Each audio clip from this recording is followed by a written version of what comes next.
Hello दोस्तों, मैं हूँ विभा और आज हम बात करेंगे जॉन्डिस के बारे में। जॉन्डिस क्या होता है, इसके कितने टाइप होते हैं, और जॉन्डिस होने से कौन कौन से डिजीज कॉज होते हैं, और इसकी वजह से जो ब्लड सीरम है उसके पैरामीटर में क्या चेंज होता है, और यूरिन के कलर में क्या चेंज होता है, स्टूल के कलर में क्या चेंज होता है। तो अभी वीडियो को स्टार्ट करते हैं और जानते हैं कि जॉन्डिस क्या होता है। उससे पहले हम बात कर लेते हैं बिलिरुबिन के बारे में। बिलिरुबिन जो होता है वो फॉर्म होता है पेरीफेरी में और ट्रांसपोर्ट होता है लिवर में वाया प्लाज्मा। पेरीफेरी कहने का मतलब होता है कि आउटर सरफेस। जो बिलिरुबिन होता है वो एल्बुमिन प्रोटीन से टाइटली बाउंड होता है, जिसकी वजह से ये एक्वस सॉल्यूशन में इनसोलुबल होता है। और प्रोटीन बाउंड होने की वजह से ही, एल्बुमिन प्रोटीन के बाउंड होने की वजह से ही इसको जो रीनल ग्लोमेरुलाई है वो फिल्टर नहीं कर पाता है, जिसकी वजह से ये एक्सक्रीट नहीं हो पाता है यूरिन में।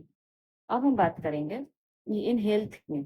तो इन हेल्थ में जो हिपेटोसाइट द्वारा सर्कुलेशन से बिलिरुबिन को रिमूव्ड किया जा रहा है, वो अब आएगा लिवर सेल में, और लिवर सेल में वहां पे वो कंजुगेट होता है बिलिरुबिन, और कंजुगेट होने की वजह से वो हाईली सोलूबल हो जाएगा। नेक्स्ट अगर हम बात करें कि टोटल जो नॉर्मल बिलिरुबिन होता है सीरम में, वो कितना होता है ब्लड के अंदर में। तो जो हमारा नॉर्मल सीरम टोटल बिलिरुबिन होता है वो होता है 0.2 to 1.0 mg/dl। नेक्स्ट जो है वो अनकंजुगेटेड बिलिरुबिन, जिसको इनडायरेक्ट बिलिरुबिन भी कहा जाता है, जिसका नॉर्मल रेंज जो होता है वो 0.2 से 0.6 mg/dl होता है। अब नेक्स्ट के बारे में बात करेंगे यदि हम, तो वो होता है कंजुगेटेड बिलिरुबिन, जिसको डायरेक्ट बिलिरुबिन भी कहा जाता है, और उसका नॉर्मल रेंज जो होता है वो होता है 0.2 to 0.4 mg/dl। अब हम बात करेंगे कि यदि इतना जो नॉर्मल रेंज है उससे हमारा बिलिरुबिन एक्सीड करेगा तो क्या होगा, क्या क्या कॉज होंगे उसके।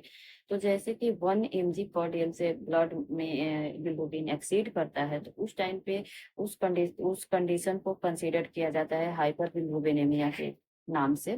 और यदि बिलिरुबिन का, अब ये क्यों हो रहा है, तो बिलिरुबिन का प्रोडक्शन यदि हाई हो जाए या फिर लिवर फेलुअर हो जाए उस केस में होगा। जैसे जो हमारा लिवर है वो नॉर्मल प्रोडक्शन को छोड़ करके वो हाई प्रोडक्शन करने लगे बिलिरुबिन का, और लिवर का फेलुअर होने की वजह से जो हाँ, बाइल डक्ट है जो कि बाइल को कैरी करता है, और उसमें मैकेनिकल ऑब्स्ट्रक्शन हो जाए जैसे कि, और वो पहुंचाता है लिवर से इंटेस्टाइन तक ले जाता है बाइल बाइल को, उसमें मैकेनिकल ऑब्स्ट्रक्शन हो जाने की वजह से भी हो सकता है ये। और जो इन सारे कंडीशंस में क्या होगा कि जो ब्लड में बिलिरुबिन जो है वो एक्युमुलेट होना शुरू हो जाता है, और जब ये एक्सीड करता है 3 mg/dl से, तो उस टाइम पे क्या होता है कि स्किन में, टिश्यू में जो बिलिरुबिन है वो डिफ्यूजिव होना शुरू हो जाता है, और इसकी वजह से जो कलर है वो येलो हो जाता है। और उसी कंडीशन को हम लोग बोलते हैं जॉन्डिस। इसको और भी नाम से जाना जाता है, एक टेरस के नाम से भी जाना जाता है। गांव देहात में लोग इसे पीलिया रोग भी कहते हैं। Jaundice is manifestated as yellowish discolouration of sclera, conjunctiva, skin, mucous membrane.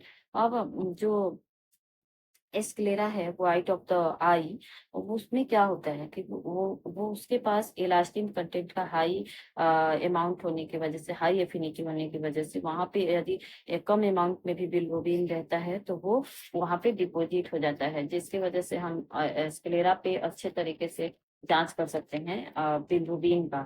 अब हम बात करेंगे कि कितने टाइप का होता है बिलिरुबिन, सॉरी जॉन्डिस। तो जॉन्डिस को 3 टाइप बताया गया है कि 3 टाइप का ये होता है। जैसे कि पहला हो जाएगा हमारा हेमोलाइटिक जॉन्डिस, जिसको प्री हिपैटिक जॉन्डिस भी बोलते हैं।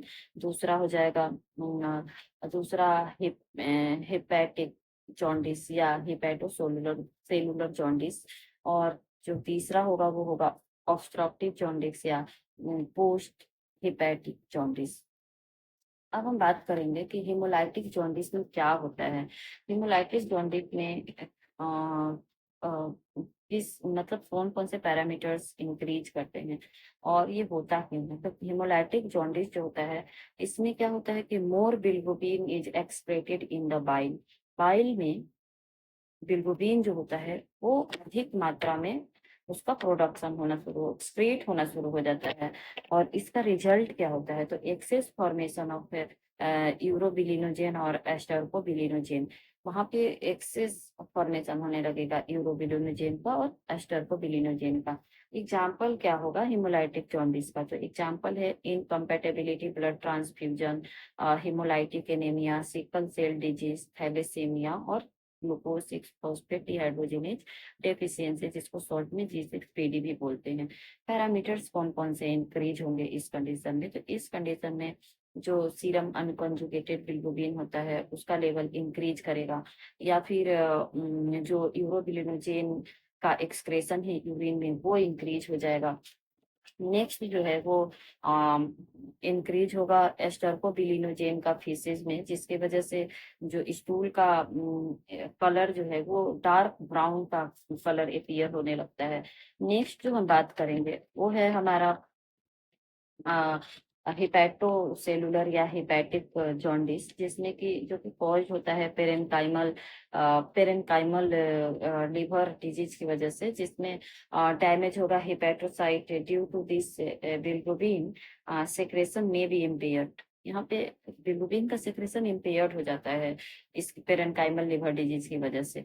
उसमें क्या होगा, एग्जाम्पल सिस्टिक फाइब्रोसिस हो सकता है, एल्कोहलिक लिवर डिजीज हो सकता है, लिवर सिरोसिस भी हो सकता है, वायरल हेपेटाइटिस जैसे कि hepatitis A, hepatitis B, hepatitis C, hepatitis D, hepatitis E भी होता है, और ऑटो इम्यून हेपेटाइटिस हो जाता है। Increase in conjugated and unconjugated bilirubin in blood due to this disturbance of bilirubin transport, इसकी वजह से बिलिरुबिन के ट्रांसपोर्ट भी डिस्टर्ब हो जाते हैं।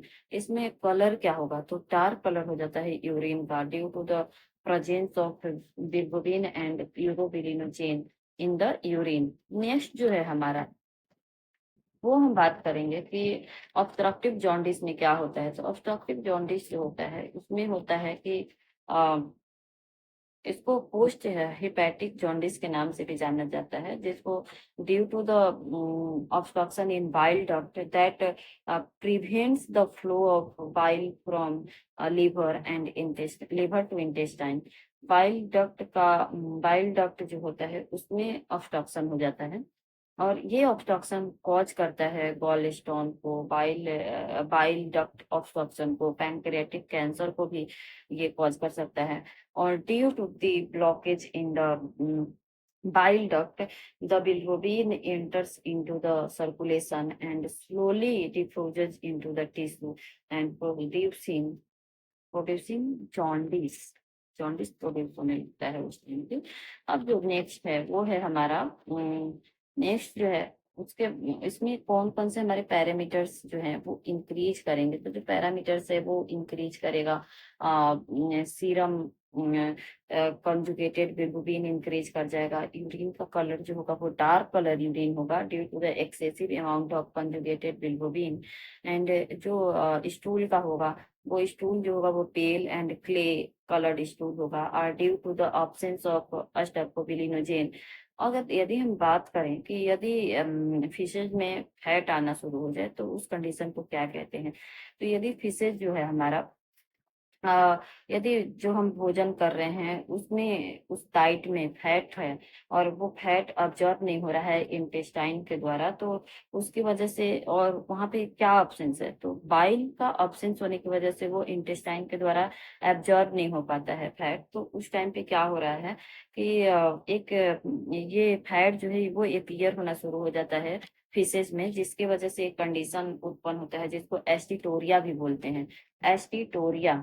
अब नेक्स्ट जो है हमारा वो है नियोनेटल जॉन्डिस, या फिर जॉन्डिस इन न्यूबॉर्न, जिसको नियोनेटल जॉन्डिस भी बोलते हैं, जिसको नियोनाइटल में फिजियोलॉजिकल जॉन्डिस और पैथोलॉजिकल जॉन्डिस होता है।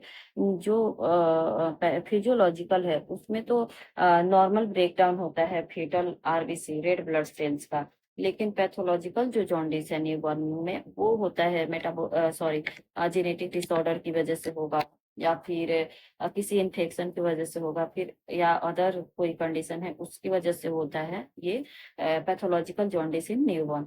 जो नेक्स्ट है वो है ब्रेस्ट मिल्क जॉन्डिस, जिसमें कि बिलिरुबिन का लेवल जो होता है वो एलिवेटेड हो जाता है due to the factors present in the mother breast. और नेक्स्ट अगर हम बात करेंगे जॉन्डिस में, तो वो कुछ और भी कंडीशंस कॉज करता है, जैसे कि कॉन्जेनाइटल डिसऑर्डर्स, क्रेगलर नजर सिंड्रोम टाइप 1, क्रेगलर नजर सिंड्रोम टाइप 2, इसके बाद गिलबर्ट सिंड्रोम, या फिर डबिन जॉनसन सिंड्रोम। अब हम नियोनेटल जो हमारा जॉन्डिस है उसको हम अगले वीडियो में देखेंगे। तब तक के लिए वीडियो देखने के लिए थैंक यू। यदि वीडियो पसंद आई हो तो प्लीज लाइक कमेंट और शेयर जरूर करें। Good night.